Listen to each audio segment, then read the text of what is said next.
Bonjour à tous et à toutes, je suis le voyageur d'éther. Cette vidéo est la suite de la première vidéo que j'ai faite sur Air froid de Lovecraft. Je ne peux que vous conseiller d'aller la voir, sinon vous ne pourrez pas comprendre le texte qui va suivre. Je reprends donc ma lecture là où je m'étais arrêté, mais une phrase avant.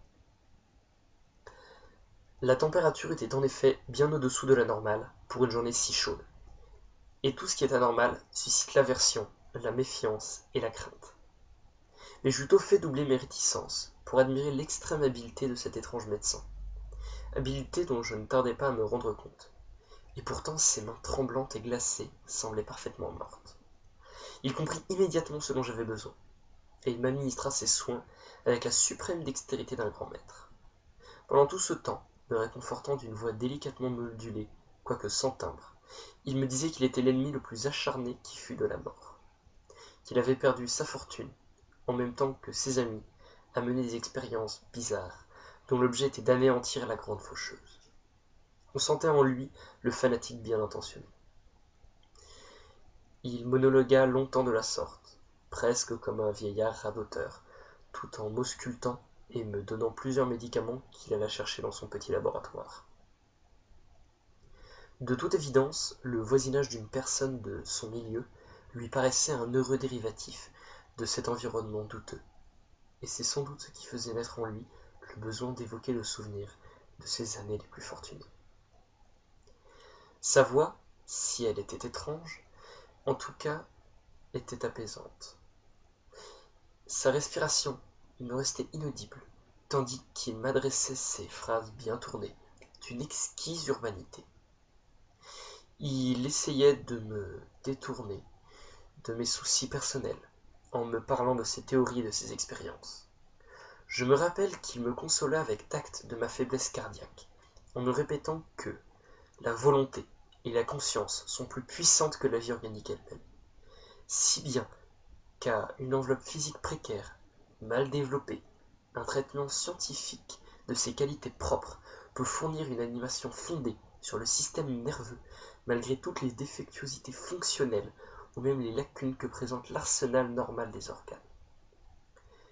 Il se faisait fort, me disait-il presque en plaisantant, de m'apprendre un jour à vivre, ou tout du moins à posséder une sorte d'existence consciente, sans cœur. Pour lui, il souffrait d'un ensemble de maladies qui exigeaient un régime très complexe, dont un froid permanent était l'un des éléments. Toute élévation notable de la température, si elle se prolongeait, pouvait lui être fatale.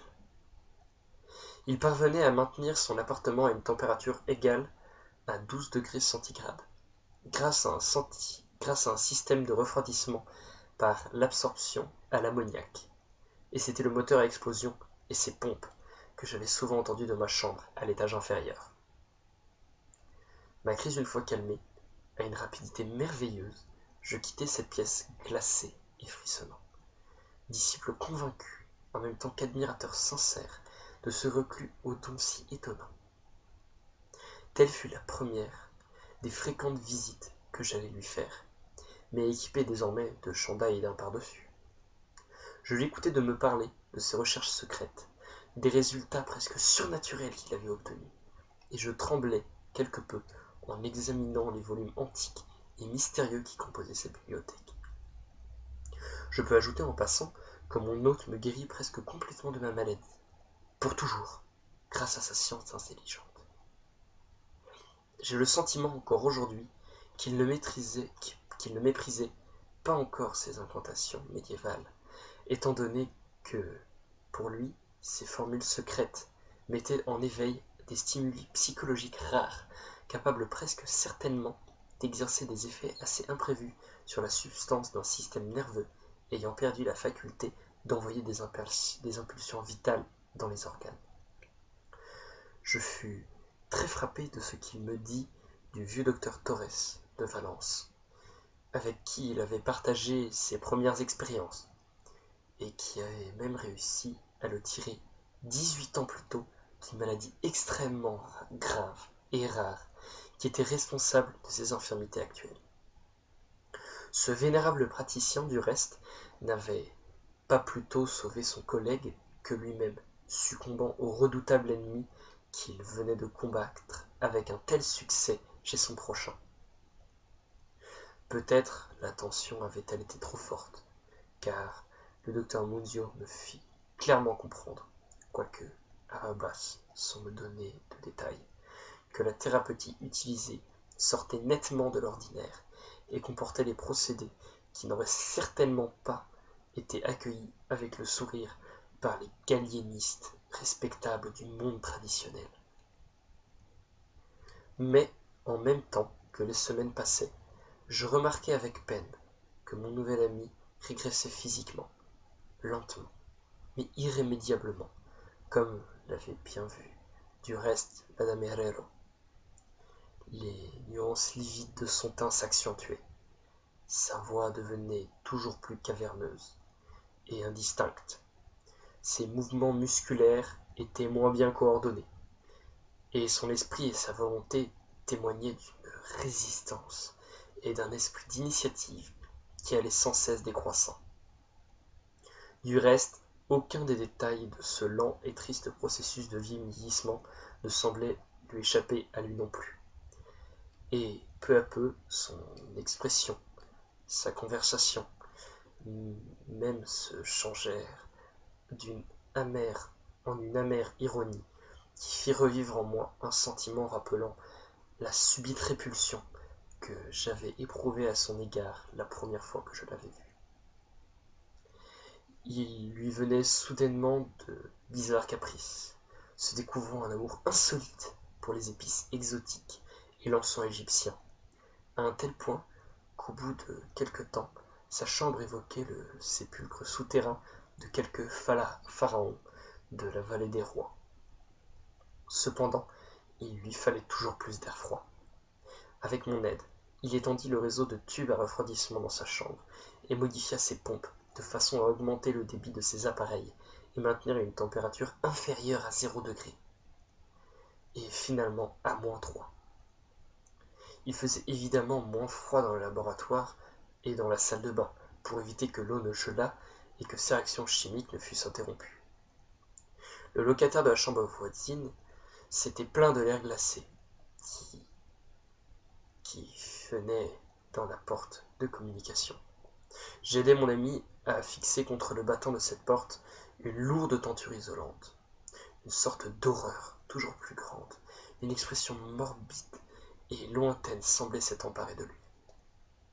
Il venait tout le temps à parler de la mort, mais il avait un grand rire caverneux lorsqu'on l'évoquait devant lui, le plus délicatement possible, des choses telles que l'enterrement ou les dernières dispositions.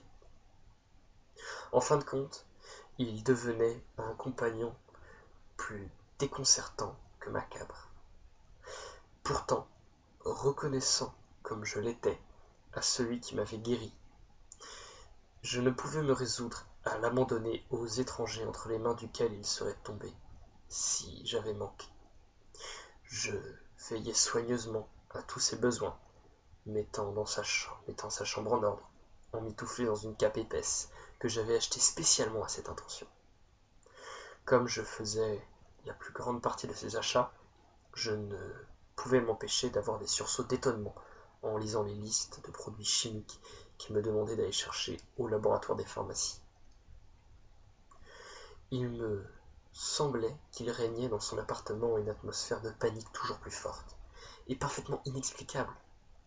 La maison tout entière, comme je l'ai dit, dégageait une odeur de moisi, mais celle qui imprégnait sa chambre était pire, cela malgré toutes les épices, l'encens et les âcres vapeurs chimiques de ces bains qu'il prenait maintenant presque constamment, et qu'il exigeait de prendre sans témoin. Je me rendais compte que cette odeur devait avoir un rapport avec sa maladie, et je frissonnais, seul avec moi-même, en me demandant quelle pouvait être. Madame Herrero faisait le signe de croix à chaque fois qu'elle le rencontrait. Elle me l'abandonna sans scrupule, interdisant même à son fils Esteban de continuer à faire des courses pour lui. Quand je lui proposai de consulter d'autres médecins, le malade eut une crise de rage à la limite de ses forces. De toute évidence, il devait éviter les efforts physiques et les émotions violentes, et pourtant, sa volonté et sa force vitale se sclérosant plutôt qu'elle ne s'évanouissait, il refusait systématiquement de rester dans son lit. Puis, la lassitude de cette première période fit place à un retour à son ancien esprit d'entreprise, et il parut toujours prêt à braver plus audacieusement que jamais toutes les gémonies de la mort, parce que il sentait se poser chaque jour un peu plus sur son corps les griffes de cet éternel ennemi.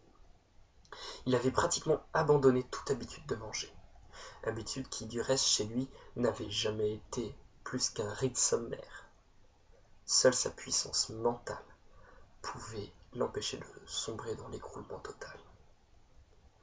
Puis il se mit à réaliser, des heures durant, de longs documents qu'il scellait soigneusement et me recommandait ensuite, avec 1000 détails, de transmettre après sa mort à un certain nombre de personnes dont il me donna les noms.